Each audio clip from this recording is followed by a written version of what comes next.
In a go international where you say, hey. The daughter of Dennis and Marla Brown, an empress who I saw perform last year at Vibes and Pressure with our brothers, the Royal Sounds.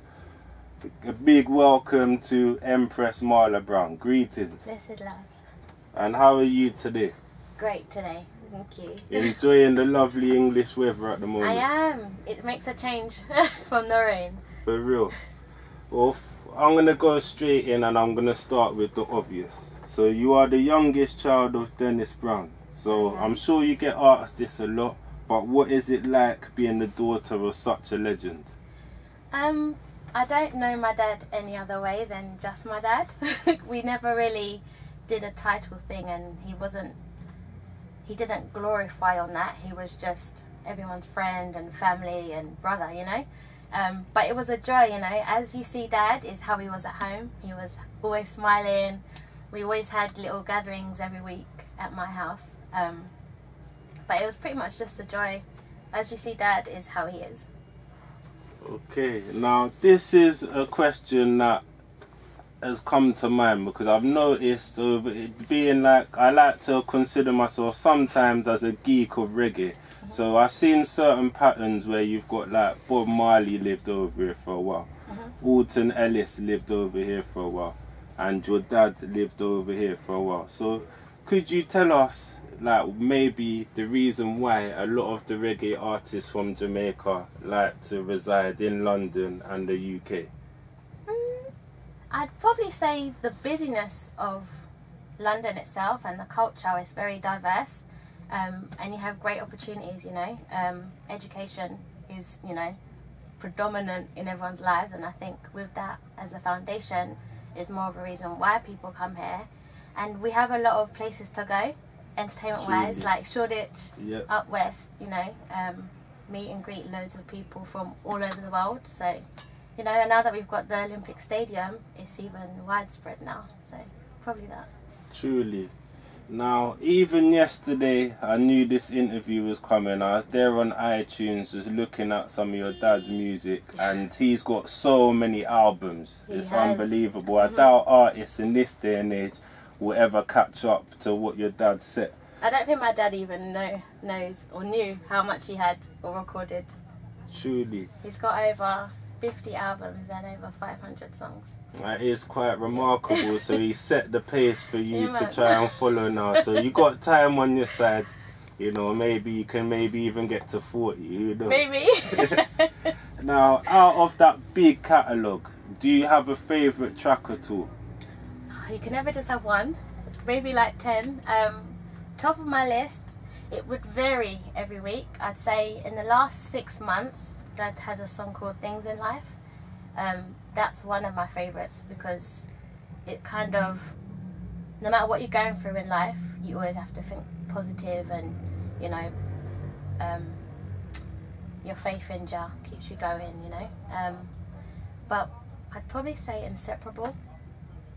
It's not every day we're gonna be the same way. There's loads of songs like that I love.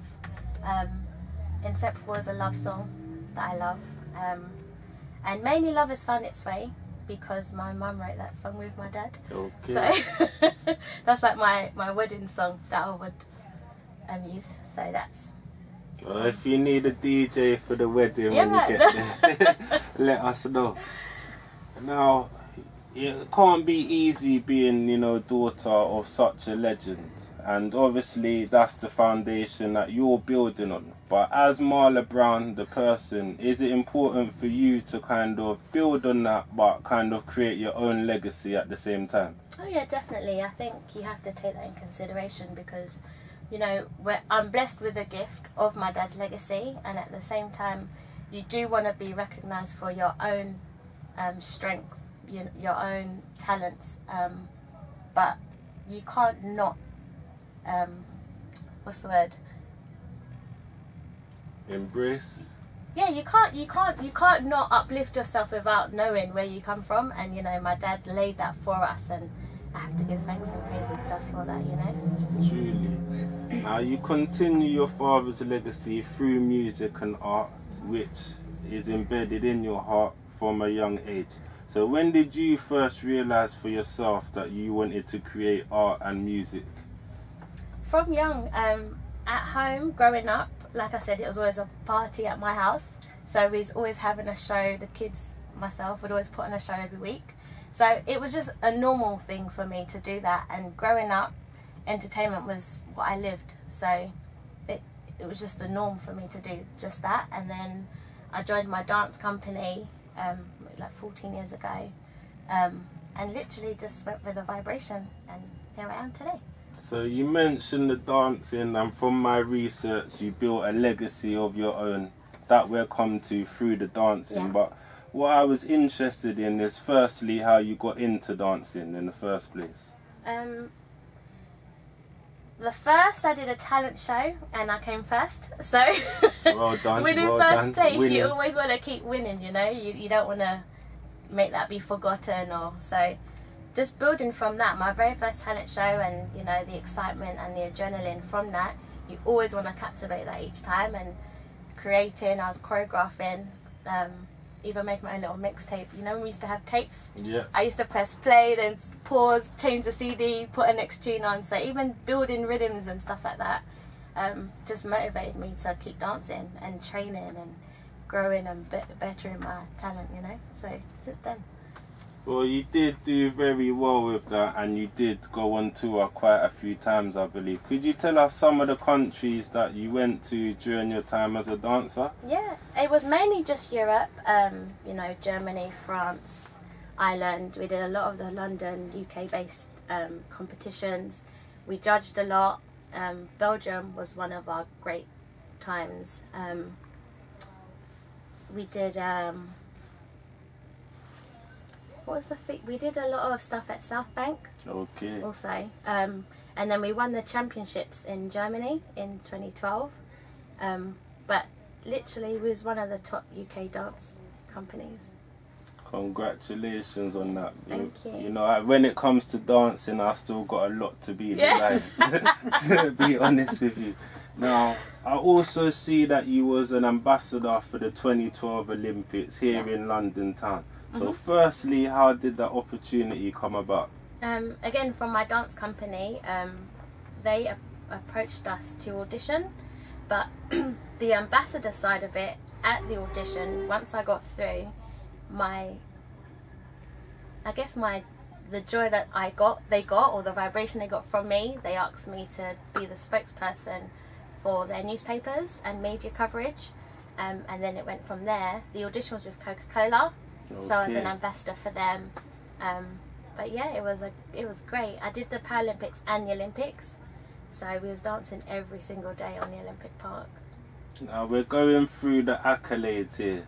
You know, you've mentioned championships, you mentioned touring and winning talent shows. But talking of talent shows, for all the TV fans out there, you was a semi-finalist on TV's very own Britain's Got Talent. So could you tell us a bit about that experience? Oh, that was a great experience, I must say.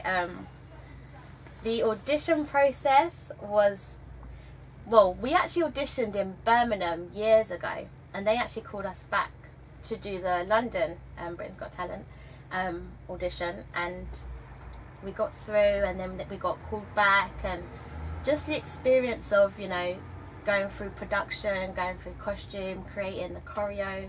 We was rehearsing like 7 days a week for that. But it was a new experience for us, because we didn't really do TV, it was more stage shows we did. So it was a whole new experience, but it was a blessing, it was a true joy being on that and meeting Simon Cowell, you know, because everyone wants to know what he's like in person. But yeah, just having everyone just actually seeing your talent on stage and on TV, it was a joy. And we mentioned before the national championship or winning championship. So what was that feeling like to be a winner again? That literally, I need to show you the footage, literally all just broke down because we weren't expecting to win that. But it was amazing. We've not won a title like that as a championship, but it was amazing. I can imagine, and we look forward to seeing that footage one day. Now, it also believed that you featured in quite a few different productions. Can you tell us a few of the productions that you featured in as a dancer? Well, we've done obviously the Olympic Park. We were actually sponsored by Adidas, so we did a lot of work with them. We did some of their adverts, and we did airport shows around just to showcase new clothing ranges. But yeah, mostly just stage shows around the globe. Around globe trotting from early.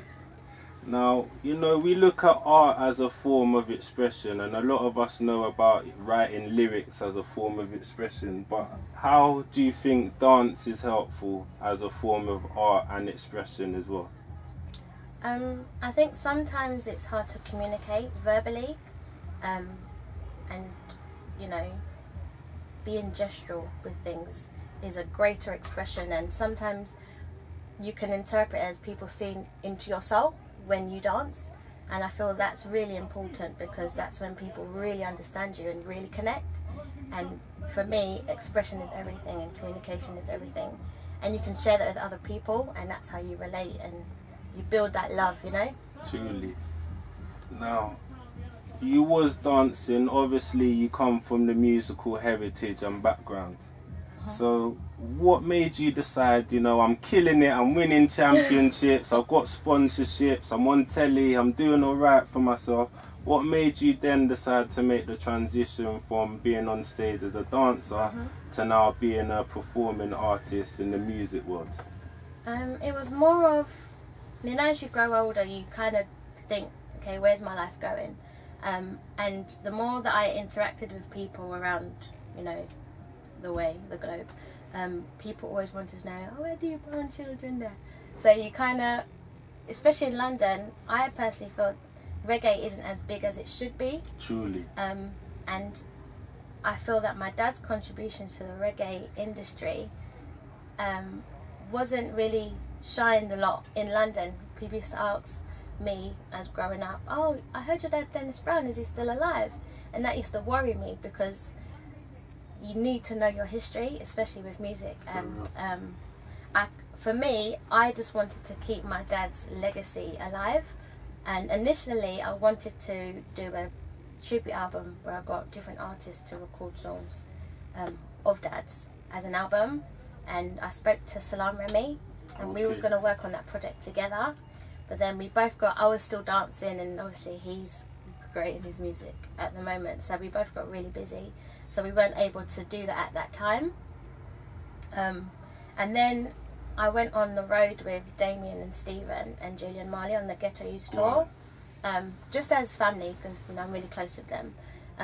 We was over in LA, and I was at the Hollywood Bowl in Hollywood and I was watching them, and I was like, oh, I'd really like to be on that stage. And then Dad's Sitting and Watching came on, and I was like, alright Dad, you can see me. But literally then I spoke to Damien and I said, I want to start singing, and he was like, let's do this, and that's how it came about. Well, to be honest with you, I'm not being funny, right, but who is there better to turn around to and say, oh, I want to start doing music? Hey, Damien, like, what do you think? But while we're on the subject of Damien, obviously, you know, he's someone who is the son of a legend, and he's excelled quite well in his art. You know, he's probably the biggest at what he does in the world. So how does it feel being able to, you know, ask him as a friend, as a mentor, for advice, knowing that he can empathise with your journey and where you're coming from and where you're trying to reach? Well, with all of them, really, I'm mostly close to Stephen, Julian and Damien, so all three of them, they're like my big brothers, so it's always good to, I can reason with them about anything, you know. And with the music, they're very supportive, so it's just a blessing. Even with my own brothers, Daniel and Jason, and my sisters, they're all really supportive and, you know, pushing my project and really seeing the vision. But having the Marleys on my side, it's a blessing, and it's a lot easier because you get the nurture, you know, and you get to learn more about the music industry, because I'm new into it. Yes, I grew up in music, but I don't know the business side of things, you know, and I think that's very important as an artist and a new one to know before you get caught up in things. 100%. Yeah, so it's just a blessing, to be honest, a true blessing, to have the right people to guide you, you know. Well, big up the whole Brown family, big up management, and big up the Marleys as well.